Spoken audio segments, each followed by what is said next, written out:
kami dari Kes Santet Segoro Pitu. Gue Dirham berperan sebagai Ardi. Aku Sandrina berperan sebagai Syifa. Saya siapa? Teh Lia. Oke, saya dengan Ria Puspita. Kalian udah tau lah saya spiritualis. Jadi kita akan Yeay. berbincang-bincang. Boleh nih Aduh. mau berbincang apa nih tentang apa santet lagi? Santet. Nah, boleh nggak nih cerita sedikit tentang santet tuh apa sih sebenarnya? Santet itu ilmu, dimana ilmu sebenarnya itu diturunkannya untuknya nih, Ya. nih garis bawah banget nih, untuk menyakiti seseorang dengan bayaran yang cukup mahal. Di sini santet itu nggak hanya satu. Jadi santet itu sebenarnya salah satu dari ilmu sihir, ilmu hitam. Terus di bawah santet itu ada teluh, baru langsung ke guna-guna. Oh, teluh sama santet tuh beda berarti? Beda. Santet, teluh, guna-guna. Oke. Santet itu tingkatnya lebih tinggi dibandingin teluh dan guna-guna. Kalau teluh tuh kayak gimana? Kalau teluh, orang yang kena teluh pasti sakitnya dia per sekian detik itu ngerasa kayak mau mati. Dan itu berkala terus. Sekian detik. Contoh kayak dia rasanya kayak di belakangnya dia itu ada panahan, ada yang panah sampai ke jantungnya dia berhenti. Dan itu kan sangat ngebahayain orang ya kalau misalnya dia lagi bawa mobil, bawa motor. Tapi memang kebanyakan orang yang meminta teluh itu pasti mintanya untuk disiksa. Bukan untuk mati. Langsung matiin langsung nggak, tapi mintanya yuk kita siksa. Nah teluh itu bisa pakai lewat jalurnya mediasinya, pakai foto, terus ada tanah kuburan, dia pun bisa pakai boneka voodoo. Oh, jadi kayak ngumpul gitu. Enggak, boneka voodoo yang boneka santet, boneka santet. Biasanya. Nah kalau buhul itu medianya yang akan kita lemparkan ke si korban. Nah nanti berupanya teror-teror dulu nih, kayak ada ledakan, terus hawa di rumah nggak enak, kayak ada siraman pasir, terus kayak ada lemparan kerikil dikit, tapi itu berkala terus. Waktunya itu rulesnya setiap malam, setiap jam sekian, konstan setiap, gitu iya. ya? Itu buhul tuh medianya yang akan dilemparkan. Media santet apa teluh? Dua-duanya. Dua-duanya sama, Dua-duanya bisa pakai sama. buhul? Namanya memang buhul. Oh, namanya memang Namanya buhul. memang buhul untuk medianya. Wow. Interesting. Gimana tuh? Apa santet Segoro Pitu kamu jadi? Aku jadi Ardi. Kamu jadi Ardi, Jadi kamu Aku Syifa. kamu jadi Syifa. Adik kakak. Adik Oh. kakaknya. Adik kakak. Dan aku ceritanya punya six sense di film ini yang bisa ngelihat gitu. Aku nggak bisa ngelihat. Turunannya nggak sama, nggak dapet. Turunannya nggak dapet. Sedangkan si Ardi ini dapet turunannya. Dapet. Gitu. Iya. Ya memang kalau dalam satu turunan itu nggak semuanya bisa dapet, bisa punya. Ini yang satu kandung ini mereka berempat, itu yang dapet anaknya cuma saya doang. Begitu juga dari keluarga mama. Tapi kalau keluarga mama, beberapa adik sepupuku itu semuanya sensitif. Tapi nggak bisa untuk terjun ke dunia spiritualis. Berarti familiar nggak dengan santet Segoro Pitu? Kalau untuk familiar nggak sama santet Segoro Pitu, sebenarnya semua santet itu pasti kita tahu. Tapi kan nama santet di setiap daerah itu beda-beda. Contoh kayak orang luar bilang lintrik, ada yang tenung gitu. Sebenarnya sama aja, dia kesantet juga, medianya aja yang beda. Kalau di Segoro Pitu itu kan lebih ke kejawen. Nah kalau saya itu kan orang Sunda, jadi pakainya jawennya juga karawitannya di Sunda. Nah kalau untuk Segoro Pitu itu santet yang memakainya celahnya dari para kewayangan. Jadi jawen juga, mainnya jawen, dan itu ilmu tua kalau santet Segoro Pitu. Nah, tapi kalau misalkan santet yang santet di pasar itu biasanya mereka pada pakai apa sih gitu? Kalau di pasar itu Atau pesugihan atau santet? itu pesugihan. Kalau di pasar lebih ke arah nyugihnya dibandingin santetnya. Nyugihnya. Tapi tetap ada santet di pasar atau nggak ada biasanya? Iya pasti karena kan ada tumbalnya. Cuma kalau di pasar itu arahnya lebih ke memperkaya dirinya mereka gitu. Kayak contoh kita jualan tahu, terus kita mau orang itu beli yang bener-bener gila lah gitu. Jadi baru datang baru jajakin udah habis, baru datang udah habis. Ada lagi yang dimana mereka pakainya cuma kayak jualannya itu alasan mereka, sebenarnya dia bukan jualan. Nah itu metodenya untuk santet. Jadi dia memperdaya gimana caranya orang yang beli itu yang akan jadi tumbalnya mereka. Oh ada juga yang gitu ya? Wah, Berarti kalau misalnya serem kita beli juga itu ya? bisa ditumbalin gitu? Kita ngambil uang, contoh kita nemuin uang di bawah etalasenya dia, kan kita nggak sengaja ya nemu uang gitu, kita ambil, itu bisa uangnya semua, uang punya kita yang di dompet habis semua atau kita kecelakaan. Wow, serem Itu juga banyak. ya. Kalau kita mau runtutin santet itu kayak gimana, wah 3 jam nggak ada habisnya terus. Oh. Apalagi di pasar itu pernah nyampaikan ini sebelum saya viral sampai akhirnya viral. Kalau di pasar itu orang gila nggak boleh masuk ke pasar, karena di saat orang gila masuk ke pasar itu bukannya sembuh malah makin jadi. Karena apa? Banyak energi negatif di dalam pasar. Ada yang nyugih, ada yang dia main penumbalannya kuat, ada yang misalnya dia naruh seseorang di dalam sana itu untuk jadiin target. Jadi kayak misalnya saya nyuruh kamu, lo taruh uang di sana, lo tungguin. Nah itu target kita.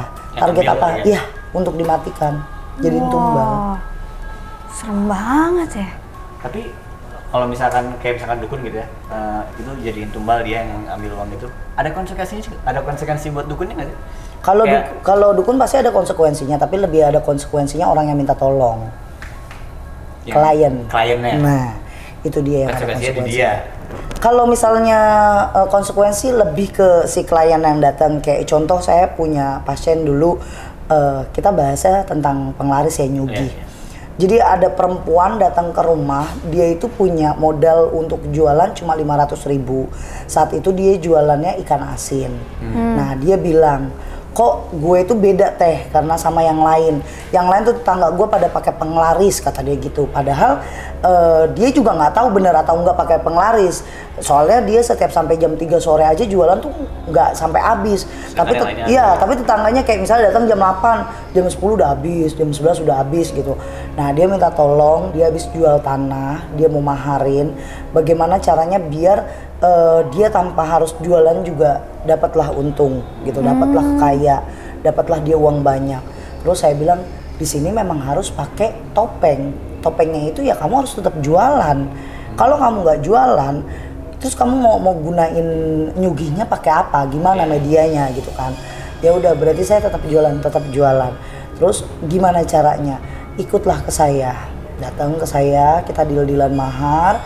Udah selesai deal, saya kasih taulah sama mereka, nih caranya kamu bertapa dulu sekian hari. Nanti kalau memang sudah deal apapun persyaratannya itu kamu mencukupi, kamu mediasinya juga berhasil, nanti langkah selanjutnya kamu tinggal lakuin apa yang saya suruh. Nah yang saya suruh itu ternyata selama 3 hari dia berhasil. Terus untuk sesajennya yang dia bawa itu harus ada 1 kepala kerbau bule utuh. Itu harus dibawa.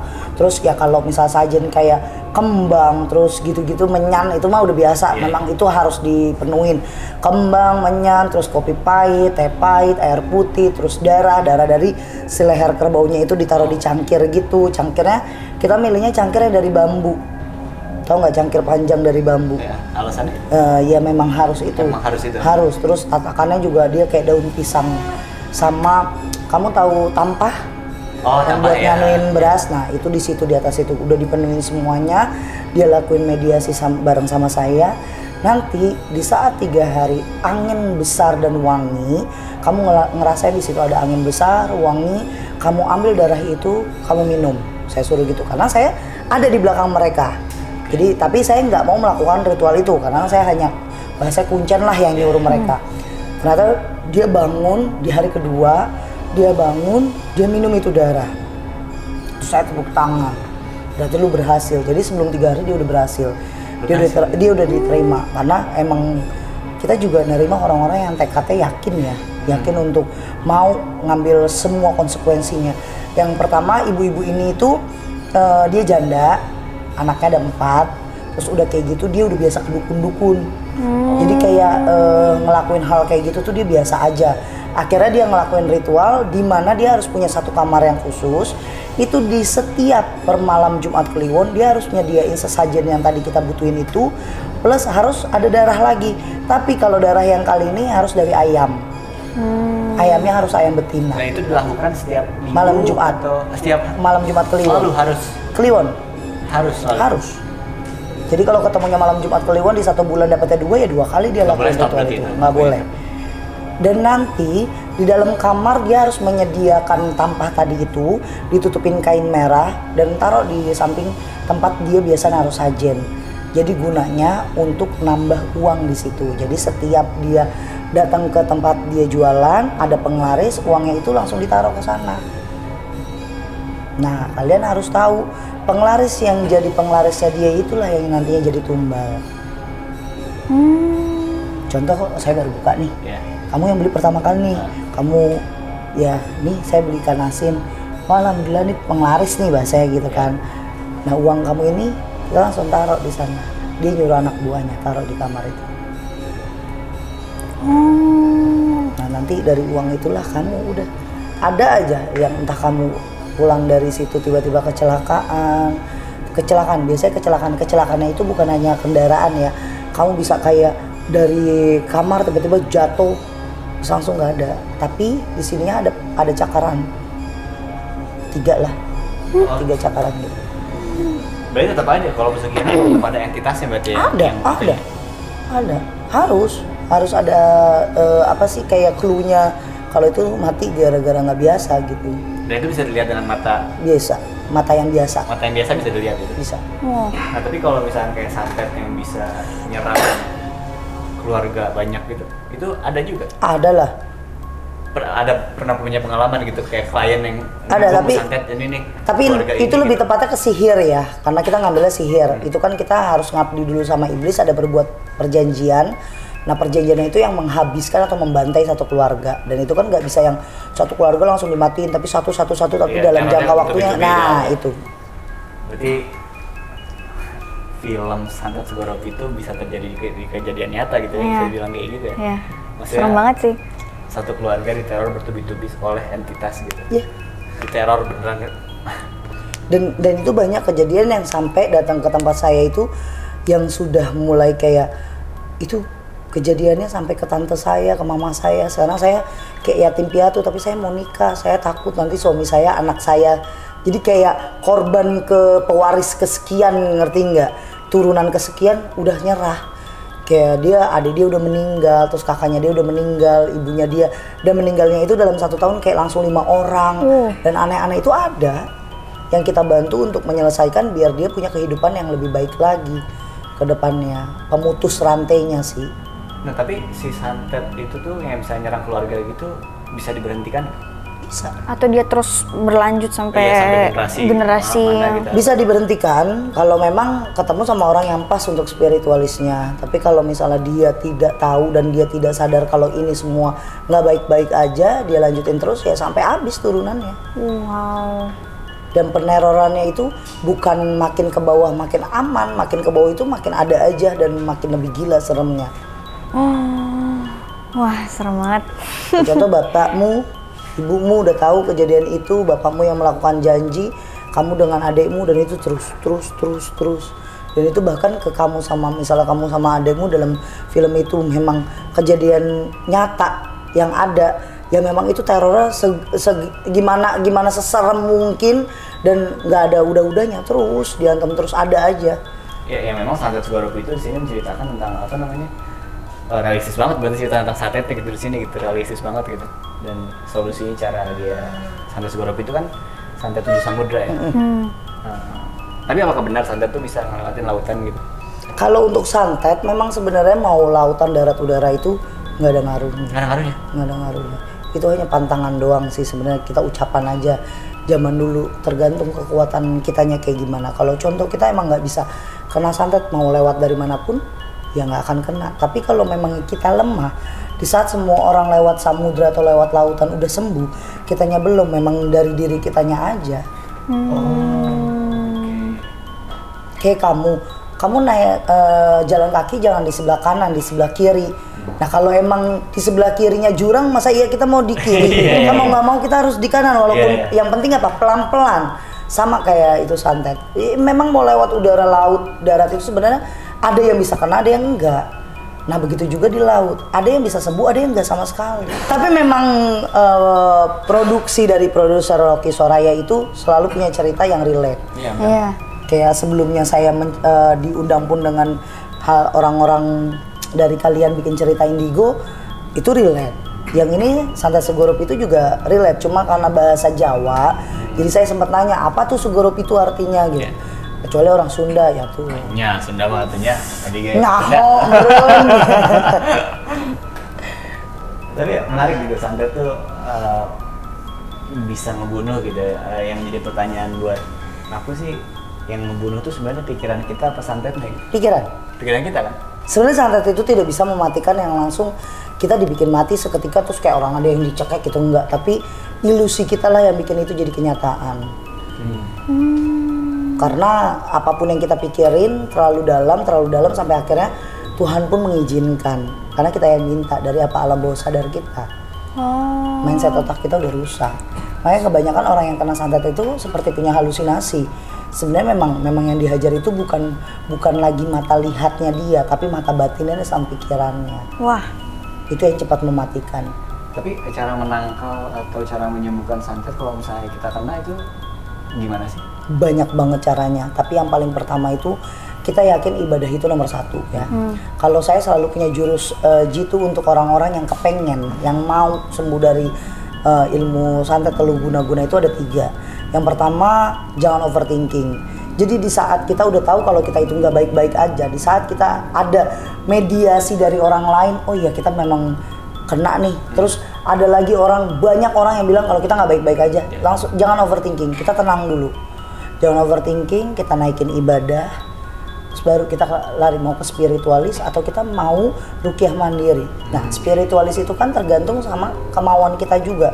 Kalau kita maunya memang ya udah deh gue mau ke kiai aja, sok. Ya udah deh gue non muslim, misalnya saya mau di Buddha, saya mau ke kelenteng, sok. Yang penting apa, ibadahnya naikin. Yakinkan kalau kamu tuh lagi ditegur sama Tuhan, jangan yang aneh-aneh dulu. Karena kalau memang pun itu dia kena santet, itu biar spiritualis yang bantu. Karena udah otomatis dia nggak bisa ngapa-ngapain. Itu biarin jelasin aja apa yang dirasakan, spiritualisnya yang ngelakuin. Nanti kalian ngejalanin yang baik-baik tuh, nggak overthinking, terus olahraganya yang baik, kesehatan kalian juga dijaga dari pola makan, tidur kalian, terus udah kayak gitu ibadah yang paling penting. Yang tadinya biasanya nggak pernah sholat, sekarang jadi harus sholat. Yang tadinya cuma 3 waktu, lengkapin jadi 5 waktu. Udah lengkap 5 waktu, lengkapin lagi sunah-sunahnya. Terus yang non muslim ya ibadah lah yang baik. Nah, satu lagi aku tuh masalah, Teteh pernah punya pengalaman nggak ada orang klien yang datang terus bilang ada teman terdekatku, misalkan dalam paru-parunya atau dalam apanya ada paku, kayak ada apa gitu. Ya. Aku tuh penasaran gitu. Mungkin itu salah satu hal yang udah lazim kalau aku dan timku tahu, kayak itu di perut kamu ada besinya kayak tanda tanya gitu di sini sampai ke rahim kamu. Coba cek USG. Masa sih teh? Ya cek dulu USG, itu yang bikin kamu sakit. Terus dia nggak percaya. Terus akhirnya dia datang ke USG, di hasil USG sama MRI-nya dia di ronsen ada.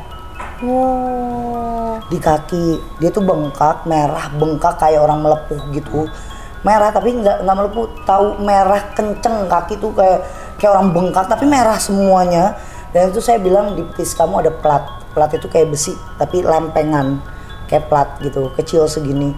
Coba kamu cek dulu USG, kalau memang omongan saya salah, kamu datang lagi ke sini.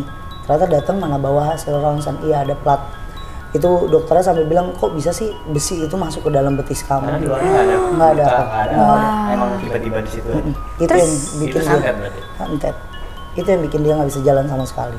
Itu cara keluarinnya gimana Kak? Kayak apa, dengan operasi atau dengan spiritual? Pilihan sebenarnya dari badannya dia. Kalau misalnya memang kita lihat, kayaknya kamu dari operasi bisa dibantu deh.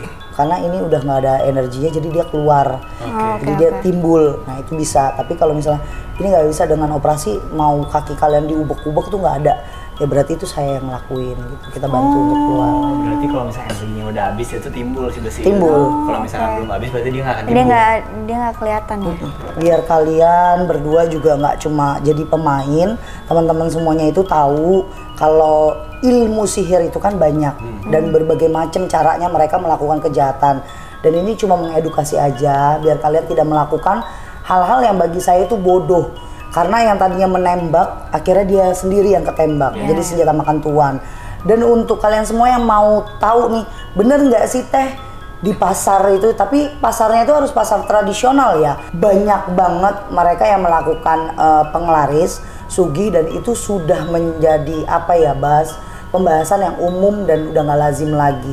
Jadi kalau di pasar itu harus hati-hati dalam berbelanja, dalam berucap. Terus kalau ada yang aneh-aneh kayak ada uang di jalan, udahlah daripada kita ambil mendingan lupain aja. Siapa tahu yang kamu ambil itu adalah nyawa kalian sendiri. Oke, terima kasih banyak ya. Terima Teh kasih Ria. banyak. Saya yang terima kasih sudah diundang ya. Kita jadi banyak tahu hal-hal baru ya. Ya jadi banyak tahu hal baru tentang santet. Nah, biar kalian jadi pembelajaran, jangan pernah jadi nyantet orang gitu. Enggak. Iya, jangan. Oke, terima kasih. Terima Terima kasih teman-teman. Jangan lupa buat nonton film Santet Segoropi itu tanggal 7 November. Hanya di bioskop. Bye-bye. Bye-bye.